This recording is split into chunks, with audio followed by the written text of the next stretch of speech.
알아두면 좋은 경제 뉴스 이해하기 쉽게 전해드리는 경제 속 시간입니다. 이성일 선임기자 나왔습니다. 안녕하세요. 네, 안녕하세요. 연말 정산의 계절이 왔습니다. 맞습니다. 네, 오늘 꼼꼼히 잘 들어보겠습니다. 네. 네, 올해 관심이 가는 거는 신용카드 한도를 좀 올려주는 거. 그렇죠. 네, 그것부터 들어볼까요?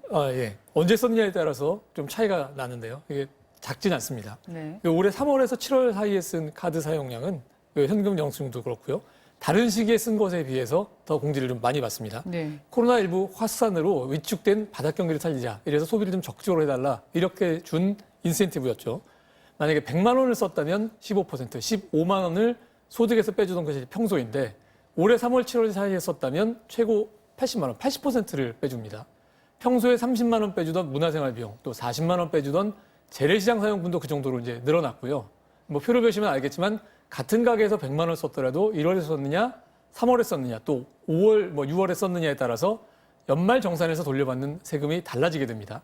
대략적으로 계산해 보면 연봉 한 2천만 원에서 6천만 원 사이 근로자라면 평소에 1,000만 원 카드로 쓰면 20만 원 조금 넘게 세금으로 돌려받게 되는데 그걸 다 4월에서 7월 사이에 썼다면 이보다 100만 원 정도 더 돌려받을 수 있습니다. 차이가 꽤 나네요. 예, 극단적인 경우긴 하지만 차이가 큽니다. 내가 언제 얼마 썼는지, 언제 썼는지 다 기억할 수도 없고 기억할 필요도 없지만 이제 9월까지 사용액은 국세청 홈택스에서 연말정산 미리 보기 통해 확인할 수 있는데 이거 기억해 두시면 좋을 것 같습니다. 네, 혜택을 많이 주는 시기가 이미 지나서 이제는 알아도 어쩔 수가 없네요. 그렇죠. 미리 알았더라면 조절할 수 있었는지는 잘 모르겠지만. 네.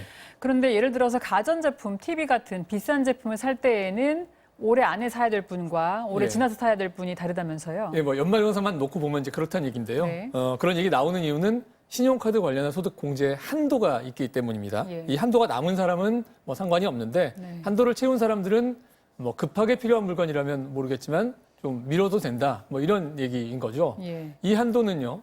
따져보면 전통시장, 대중교통, 문화생활은 각각 100만 원씩 따로 되고요. 신용카드 현금 영수증 같은 경우에는 올해 330만 원인데 이게 보통 때보다는 30만 원 늘어난 겁니다. 이게 세전 연봉 7천만 원 되는 근로자 기준이고요. 이보다 연봉이 많으면 280만 원, 또 230만 원으로 한도가 이제 줄어듭니다. 공제 한도 말씀하시는 그렇죠. 거죠? 예, 예. 그래서 앞서 이제 얘기한 그 미리 보기 통해 가지고 좀 확인을 하고 마지막 결정하실 분들은 잘 하셨으면 좋겠습니다. 예, 또 다들 관심 있으신 거, 다들 이렇게 소득공제 받으시려고 하는 퇴직연금 이것도 네, 네. 넣을 수 있는 한도가 늘어난다는 거죠. 그렇죠. 올해부터 3년 동안 이제 그렇다는 얘기인데요. 해당되시는 분들은 50살 넘으신 분들만 해당이 됩니다. 네. 그러니까 퇴직연금 가운데 하나의 연금 저축 계좌에 한 해 400만 원까지 넣으면 그 돈의 15% 전후를 이민년 세금에서 돌려받는데 올해부터 3년 동안 600만 원으로 이제 늘어나는 거고요. 보통 이제 연금 얘기할 때는 이제 젊은 분들 같은 경우에 길게 2, 30년씩 묵혀둬야 되기 때문에 신중하라 이런 얘기를 하는데 네. 50살 넘으신 분들이라면 이 기간이 이제 은퇴 전까지 상대적으로 짧기 때문에 좀 생각해 볼 만한 것 같습니다. 네. 한 가지만 더 살펴보죠. 예. 올해 말 많았던 집, 월세 네. 전세 말이 많았는데 최근에 월세도 느는 추세인데 월세 세액 공제 받는 제도 알고들 계실 텐데 여기에 덧붙여줄 말씀이 있으시다고요? 좀 조건이 좀 까다롭거든요. 예. 그래서 이거를 정확하게 알아야 되는데요. 아파트나 뭐 주택은 당연히 가능하고요. 네. 그런데 오피스텔이나 고시원도 가능하다는 겁니다. 네. 예. 그리고 또 다신 이제 무주택자여야만 하고요. 당연히 월세만 가능한 거고요. 예. 계약자는 배우자나 부모여도 상관없는데 본인이 직접 살아야 되고 그 증거로 전입신고까지 꼭 해야 됩니다. 예. 세전 연봉이 5,500만 원 이하인 경우에는 월세로 낸 돈의 12%, 그보다 높은 분들은 10%까지 빼주는데요. 이건 이제 세액공제라고 해서 내가 내야 하는 세금에서 직접 이 돈을 빼주기 때문에 네. 앞서 얘기했던 신용카드 사용 같은 데서 적용되는 소득공제라고 하는 것보다는 혜택이 훨씬 더 큽니다. 예. 같은 금액을 썼다면 신용카드 사용액에 비해서 한 몇 배 정도 되고요.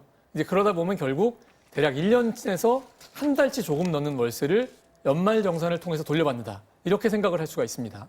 그러니까 7천만 원 이상 직장인들도 받을 수 있다. 이런 설명하는 분들도 계신데 이건 정확한 얘기는 아닙니다. 그 월세에 대한 현금 영수증을 발급하는 서비스가 있으니 이걸 이용할 수 있다. 그래서 이 현금 영수증으로 소득공제를 받으라 이런 얘기인데 그렇게 되면은 월세 세액공제에 비하면 혜택이 3분의 1에서 5분의 1 정도밖에 되질 않습니다. 세액공제, 소득공제 비슷한 이름에 또 세금을 연말정산에서 돌려받는 건 같지만 규모 효과 크게 다른 것 꼭 기억하셔야 될 것 같습니다. 예, 매년 하는 거지만 연말정산 왠지 머리 무겁던데 오늘 말씀 잘 들었습니다. 고맙습니다. 예, 감사합니다.